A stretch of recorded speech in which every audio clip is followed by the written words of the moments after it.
भोक्तव्यम, तुम्हें भोगाएगा, रो नहीं पाओगे, रो नहीं पाओगे।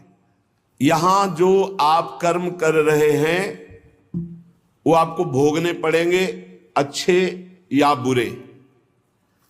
बिना भोग के ये नष्ट नहीं होते। एकमात्र उपाय है, जैसे आपको वकीलों के द्वारा प्रमाणित कर दिया गया कि यहां के वकील है चित्रगुप्त, पूरी सीन सहित आपकी चेष्टाओं को अंकित किया जाता है, वो आपके मन में है, आगे प्रसंग आएगा। और जज हैं यमराज, धर्मराज जी, और दंड अधिकारी हैं यमदूत, और दंड विधान जहां होता उसे कहते हैं नरक। तो जैसे यहां जज ने कानून से अपराध करने वाले को दंड दे दिया, जाओ तुम्हें फांसी की सजा, राष्ट्रपति का अधिकार है, वो पूरा माफ कर सकता है। ऐसे ही राष्ट्रपति हैं भगवान श्री हरि। अहम त्वाम सर्व पापेभ्यो मोक्षयिष्यामि मा शुचा।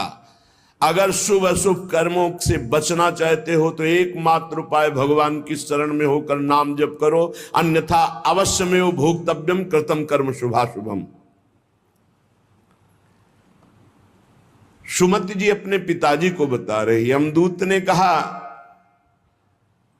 महाराज, मृत्यु लोक में मनुष्य जो पुण्य और पाप करता है बारी बारी से उसे भोगना पड़ता है।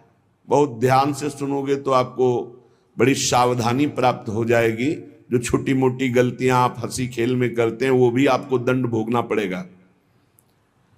ये पाप और पुण्य बिना भोगे नष्ट नहीं होते कि आपने पाप कर दिया और दान दे दिया तो वो पाप कट गया, ऐसा नहीं है। पुण्य का अलग विभाग होगा, पाप का अलग विभाग होगा। अगर काट सकते हैं तो सिर्फ भगवान काट सकते हैं, भगवान का भजन काट सकता है, दूसरा नहीं। लाखों जन्मों में जो तुमने पाप और पुण्य किया है, जो एकत्रित है, उसका नाम है संचित कर्म। संचित पाप और पुण्य, और उससे जब मनुष्य शरीर मिलता है या जो शरीर मिलता है उससे जो हिसाब निकाल करके कुछ पुण्य और कुछ पाप, उसे प्रारब्ध भोग कहते हैं। फिर यहां कर जो नवीन कर्म किया जाता है उसे क्रियमाण कहते हैं। मनुष्यों के लिए जो उनका जमा हुआ पाप और पुण्य है वो अंकुरित होकर बढ़ता रहता है, ब्याज दर ब्याज। बहुत दुर्गति होती है, इसीलिए बहुत जन्म हम भोगे तो भी अपने संचित कर्म को नहीं भोग सकते। जैसे बीज मिट्टी और जल की आकांक्षा करता है तभी वो उत्तम वृक्ष रूप धारण करता है, ऐसे ही पाप और पुण्य उसे प्रेरित करके पुनः पाप करवाता है, प्रेरित करके पुण्य पुनः पुण्य करवाता है। अगर पाप कर्म में रहती है तो पाप पर पाप, पाप पर पाप, और ये एकत्रित होकर वृक्ष रूप होकर समय स्थान वो निश्चित करेगा, पाप तुम्हें कहां दंड देना है।